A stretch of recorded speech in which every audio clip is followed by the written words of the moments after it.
You ever get to the end of the day and have that slightly absurd but very real thought that you are completely exhausted, even though if someone asked you what exactly you did, you wouldn't be able to point to anything that was particularly difficult, urgent, or even meaningful, and yet your brain feels like it has been running some kind of background process the entire time that never actually shuts off.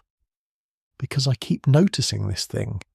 Even when we say we are resting, we are not really stopping. We're just switching to a different kind of activity, scrolling, watching, tracking, planning, even trying to recover properly, which already tells you that something about rest itself has become a task, and that feels small when you say it like that. But it also doesn't feel small at all.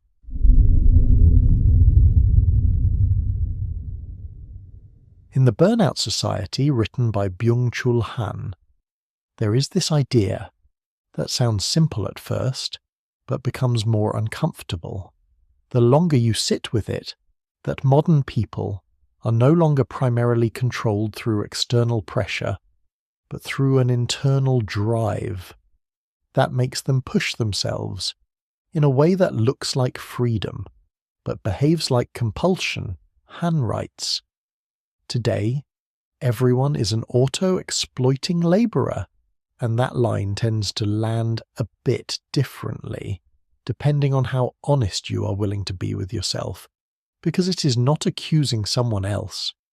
It is pointing out that you have split into two roles, where one part of you is setting expectations and the other is trying to meet them, and neither of those parts seems particularly forgiving. What makes this more complicated is that it does not feel like oppression, because the language has shifted from "you must" to "you can," which sounds empowering, but quietly transfers responsibility entirely onto you, so that fatigue, overwhelm, burnout stop looking like outcomes and start looking like failures. And once that happens, you're not just tired, you're explaining to yourself why being tired is your fault.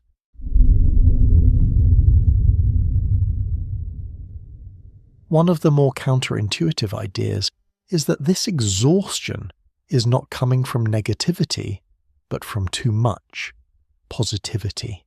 The constant pressure to improve, optimize, achieve, expand without clear limits, without a natural stopping point.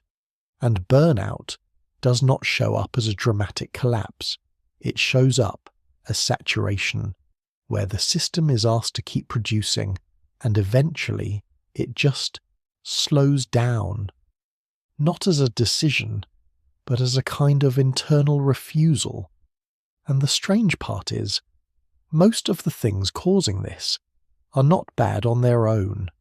Wanting to improve, to take care of yourself, to be productive, all of that is reasonable. But when everything becomes organized around those goals, even rest, then the system loses something. You're no longer resting, you're recovering, in order to return to activity more efficiently. And that shift is small, but it is enough to make even downtime feel like something you need to do correctly.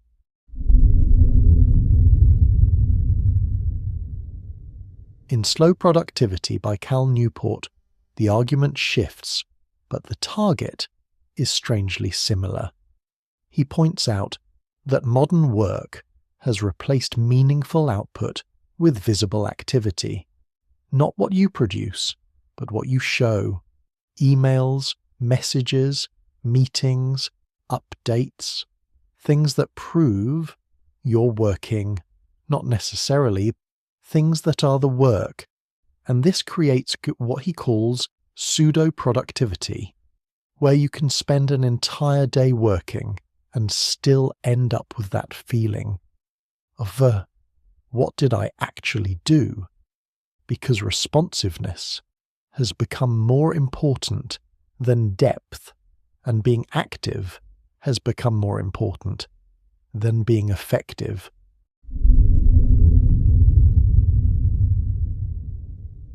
At this point, the obvious solution sounds simple. Do fewer things, work slower, focus on quality. But this is where it gets difficult, because the system is not only outside of you, it is inside. Even without pressure, the impulse to stay active does not disappear. And the real issue is not just how much you are doing, but how fragmented your attention has become. Constant switching, small tasks, partial focus, which is expensive and rarely satisfying. And this is where both perspectives meet. More effort does not automatically lead to better results, and often leads to exhaustion instead.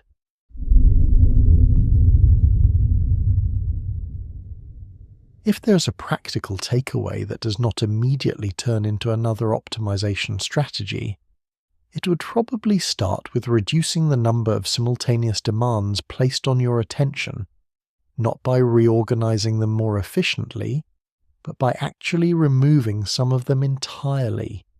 There is also something to be said for allowing work to proceed at a pace that feels slower than what you might instinctively consider acceptable, since the expectation of constant speed is often what prevents deeper forms of thinking from taking place. Another useful question, although slightly uncomfortable, is whether a given activity would still feel necessary if it were not visible to others, because that tends to reveal how much of modern work is structured around signaling rather than substance. And finally, there is the idea, simple but difficult in practice, that the mind requires periods of genuine idleness, not as a reward for productivity, but as a necessary condition for recovery.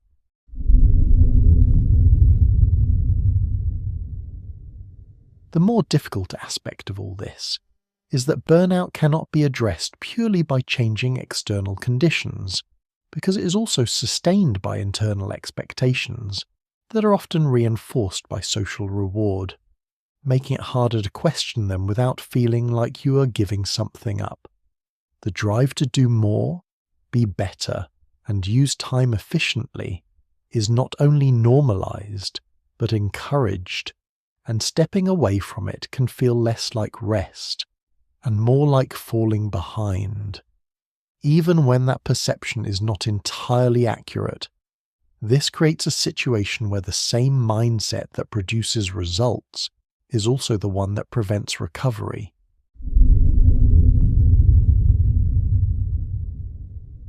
So it may be more accurate to say that the goal is not simply to become more productive, but to become more selective about where attention and effort are directed, which in practice means becoming less available to demands that do not contribute meaningfully to what you're trying to do. This does not necessarily result in doing nothing, but it does change the relationship to activity, shifting it away from constant engagement and towards something more deliberate, where periods of focus are balanced by periods of actual disengagement. And while that sounds straightforward, it tends to feel unfamiliar in practice, which may be an indication of how far the baseline has shifted. Because if doing less, more slowly, and with greater intention feels unnatural, then the system you're operating in is probably not designed for sustainability in the first place.